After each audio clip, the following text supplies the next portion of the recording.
किताब से एक रवायत पढ़ने लगा। मिस्र का रहने वाला एक शिया ताजर था। हर साल अपने घर में इमाम हुसैन के 10 दिन मजलिस करवाता था। एक साल ऐसा आया, किताबें कहती हैं कि इतना मकरूज हो गया, इतना मकरूज हो गया, घर के बर्तन भी बिक गए। चांद मुहर्रम का तुलू हो गया। फिर रामेशा जी छत पे गया, मुहर्रम के चांद को देखा। मेरे साहब चांद को देखा था, काश मेरी जिंदगी में तलू ना होता। हर साल तू तलू होता, मेरे घर में हुसैन के नोहे पढ़े जाते। तू भी तलू हो गया और मेरे घर में इंतजाम भी कोई नहीं। रहमत भट्टी साहब ये चांद से शिकवा कर रहा था, यह कांधे पे जौजा का हाथ आया। इसने पलट के देखा तो पीछे जौजा खड़ी थी। देखा थी चांद से शिकवा ना कर, मुश्किल वक्त आए तो कीमती चीजें बेच देते हैं।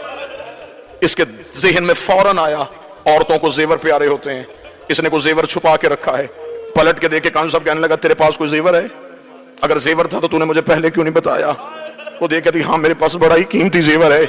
इसने कहा जल्दी दे, मैं बाजार में जाके बेचूं। किताब कहती आगे आगे बीवी चली, पीछे पीछे शौहर चला। उस कमरे में आ गई जहां 2 बेटे सो रहे थे। दोनों बेटों के सरहाने आके खड़ी हुई। शौहर ने जौजा की आंखों में आंखें डाली, देखे कदम मुझे तेरे इरादे का पता नहीं चला। रो के कहने लगी, मेरे घर में इनसे कीमती कुछ नहीं है, मेरे घर में सबसे कीमती ये है। इतना कहना था। शौहर देखा था, क्या कहना चाहती है, क्या करूं इनका?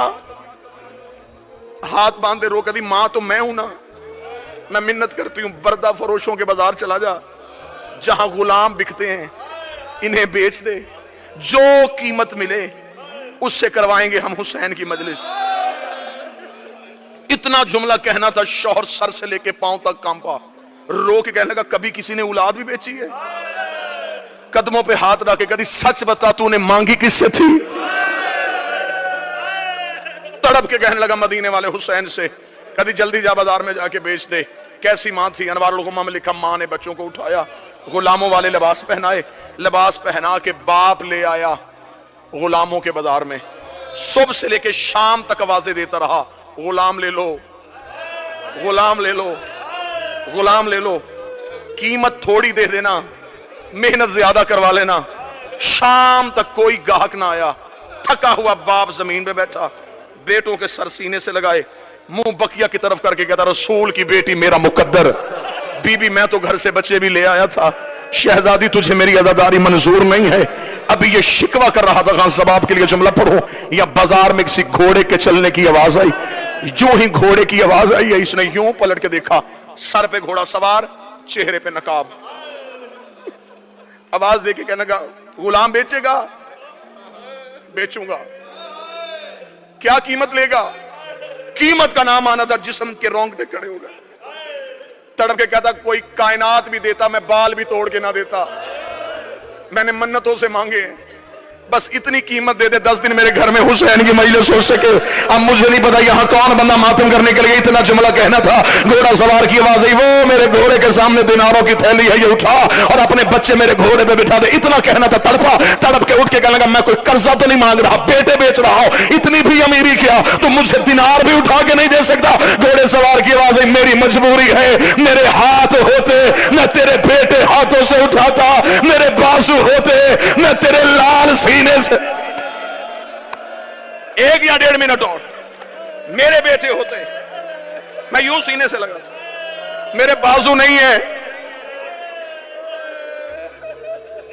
पीर सादी शाह जी लफ्ज सुनना था। तड़पा, दिनार उठाए, हाथों में दिनार की चला।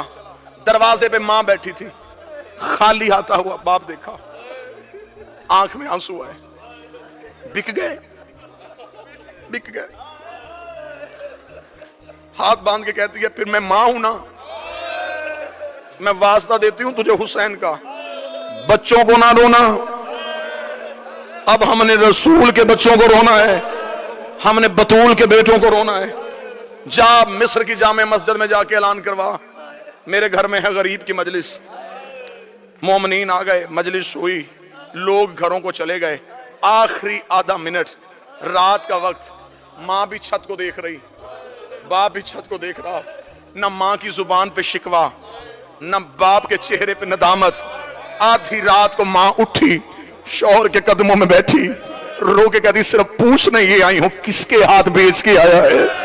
तड़प के कहने लगा, कोई चेहरे से शरीफ लग रहा था, बाजू उसके थे कोई नहीं। पीर साजा जी आखिरी जुमला पढ़ने लगाओ, अभी मां की हाय निकली थी या दरवाजे पे दस्तक हो गई, मोमना तड़प के दरवाजे पे गई। इसने दरवाजा खोला, एक काले बुरके वाली बीबी दोनों बच्चों को गोद में उठा के खड़ी थी।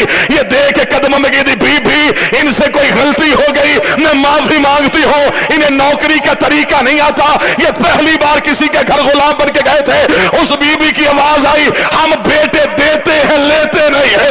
रो करी, तू जो गलियों में बेटे दे रही है, तू कोई हुसैन की मां है। रोक कदी, तू सारी रात मेरे बेटे का मातम करती रही, मैं सारी रात तेरे बच्चे गोद में उठा के कभी करबला कभी शाह रो रो के कहती रही, उठ हुसैन, तेरा सदका